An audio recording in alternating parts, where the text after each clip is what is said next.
If you follow me on Instagram, you know that I do zero budgeting with my family, and that involves envelopes of money for different categories. I do this every January and June where I sit down and I look at the finances just to see if everything is still working, because so much can change in the span of 6 months. Instead of using these ugly, white, boring envelopes that you would normally mail a letter in, I wanted to make something that was a little prettier, a little more durable, and upcycle this awesome bag that my friend gave me, this really shiny rose gold bag. So let's see if I can do it.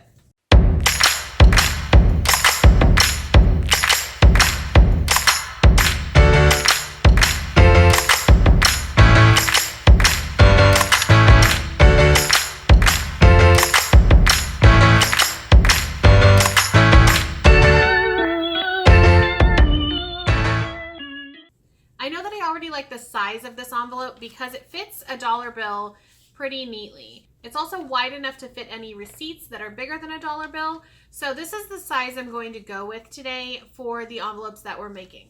So I'm going to set that aside because I'm going to open it up in a minute. But what I want to do is get this bag torn apart. I'm going to take the bag apart based on every single piece. So I want to salvage as much from this bag as possible. There's this awesome pocket inside that I'm going to take out because I think that I can use it to hold all my envelopes once they're complete.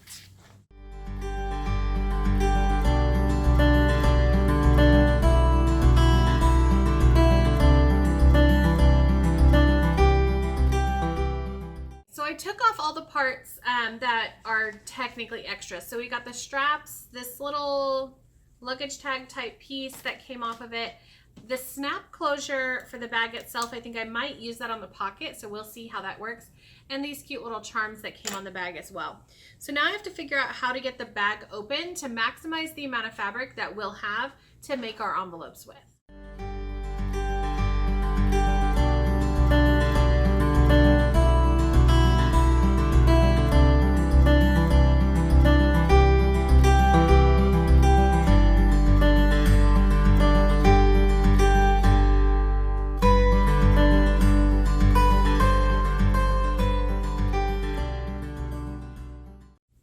This bag is made of 4 pieces, 2 side panels and a front and a back panel, and they all connect at the bottom, kind of like a paper bag might connect at the bottom.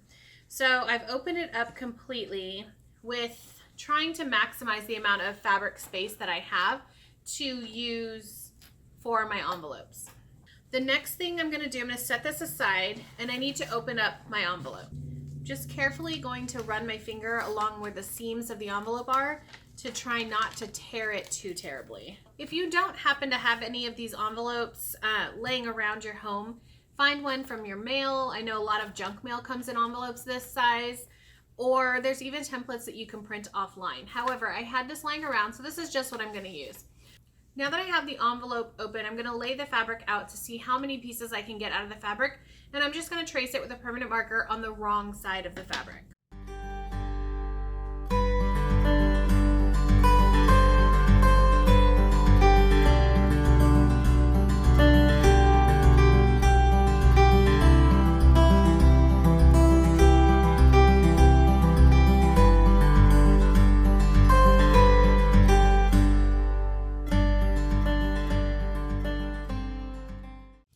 I was able to trace 4 envelopes on each of the 2 side panels.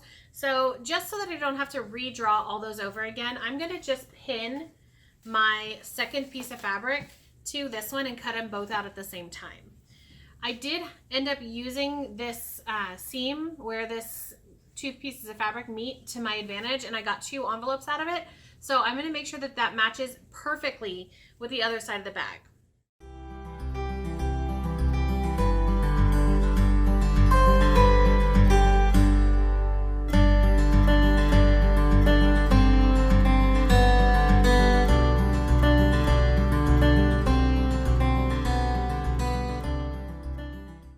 My 2 pieces of fabric are pinned together. I just pinned around each of the 4 pieces that I drew. The good thing about tracing the envelope is that you don't have to worry about leaving a seam allowance because it's already technically built in because of when they made the envelope. Let's go ahead and cut these out, and then we'll get started on actually constructing the envelope.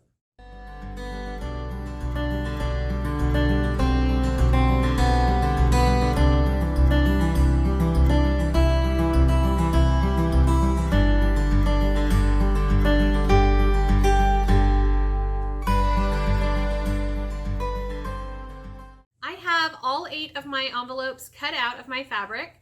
I'm going to go ahead and start assembling them. There's a couple different ways that you could assemble this. You could sew it shut with an embroidery stitch or with a machine. You could use fabric tack glue, but today I'm going to use hot glue for the purposes of the video, and because I really just think that that'll work just fine. This fabric does not fray because it's a faux leather type fabric that doesn't have any loose threads. It's kind of a felted back, so it's not going to fray on me. I'm not worried about that happening. So in order to do that, I'm going to take my envelope template. This is just the envelope that I traced. And on this envelope, I want this flat part as the part that folds in. So I'm going to put this flat piece towards me, as you can see here on the table. And then I'm going to fold the 2 sides in. Once I do that, I'm going to place the glue on these 2 lines right here and then fold the bottom up.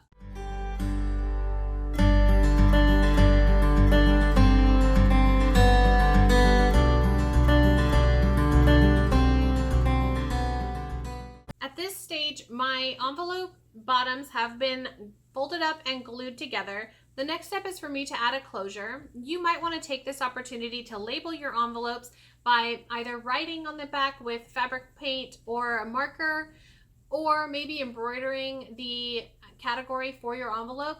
However, I color code my envelope system in my budget tracking sheet and my little budget tracking book here. You can see that the different pages are labeled for my different categories, and each category has a different color. So just like I've used different colored markers to make this little tracking book, I have these little elastic cords that I stole from my kid that I'm going to use to color code my envelopes. So in order to do this the best way possible, I think what I'm going to do is double the thickness of my envelope. As you can see, there's quite a bit of overlap here on this envelope part where it would normally close. So I'm just going to fold that tip in and make this side flat as well. I'm going to hot glue it down, but I'm not going to put hot glue on the entire triangle. I'm just going to put it on a small V shape because I want to still be able to poke a hole through it to double over that thread easily. Okay, so I folded over the top corner of this, and now it is a double thickness, which is going to hold the elastic cording a little bit better. I'm going to take the seam ripper and poke a hole so that I can fit the elastic cording in. So I just have a small length of elastic cord. It's about 6 or 7 inches long. I'm going to fold it in half. I will not need the full 6 or 7 inches, but in order to be able to tie a knot in the back, I need the extra length. So I'm going to feed this through the hole that I made with the seam ripper. I now have the elastic cording through the hole that I made with the seam ripper. I'm going to leave that in there. I'm going to loop it through itself so that it doesn't fall out. Now that I know where the button's going to be, I'm going to go ahead and stitch it down. I will be using upholstery thread to stitch it down, but you can use whatever thread you have on hand. Upholstery thread is just a little thicker to help prevent anything from coming off.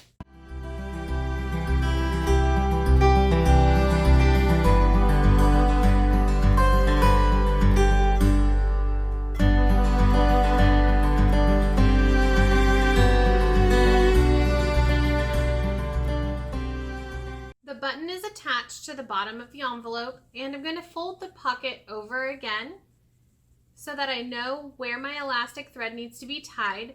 I think for color coding purposes, I'm going to leave this elastic thread a little bit longer than I normally would if I were making like a purse closure. So I'm going to loop it around the button and pull it taut and tie off a knot. This is what the button closure looks like now that it's completely done. I did leave a little bit of a fringe closure here, which I think just adds a little bit something to the bag. And I can easily open and close it because it is elastic thread.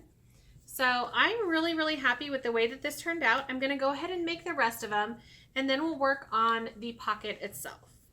I've got all of my envelopes made and my tracking book. And I'm going to put them in this pocket that we took out of the bag and see how it fits. So it looks like I've got some space on either side of the pocket here. And if you can see, there's a little bit of a curve right here in the opening. So I think I'm going to cut it off at the curve. That also gives me a little flap to be able to fold over and seal this shut. So I'm going to go ahead and take these out and cut that off and just see what it looks like. So So now that both sides are cut off, I'm actually going to turn this top piece down a little bit, about a 1/2 inch, just to give me a little bit more room for a closure and to hold the envelopes in just a little bit tighter.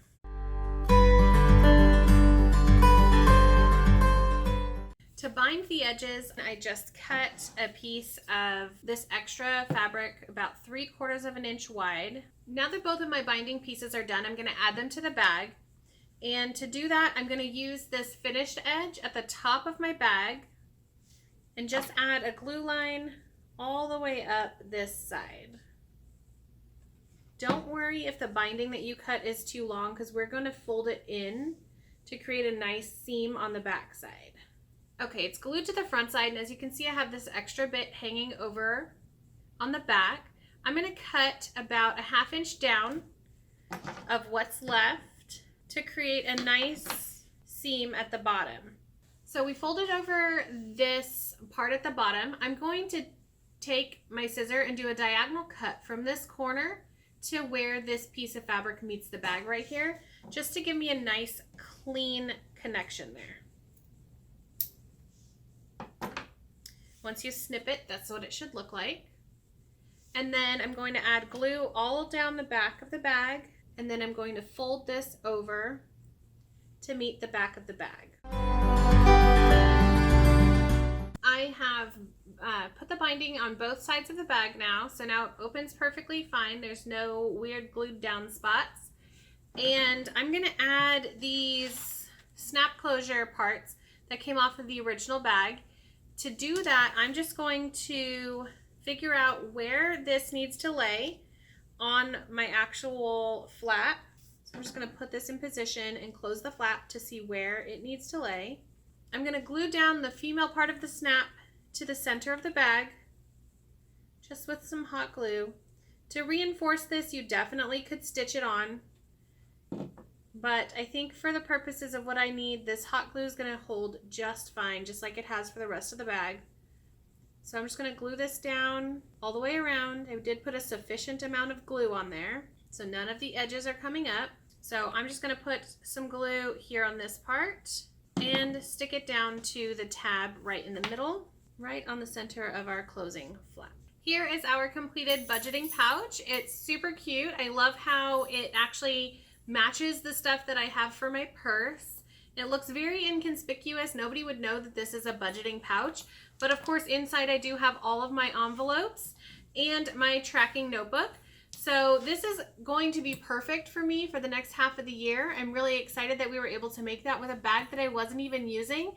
Total overall, this project cost me nothing. I had everything I needed to complete this project right here in my house already.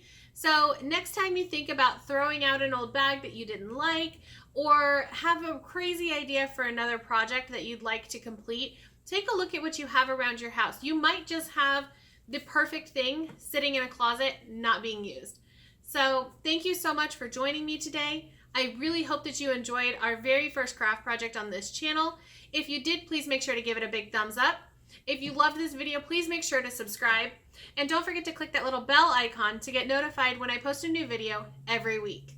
Thanks again, and I'll see you next time.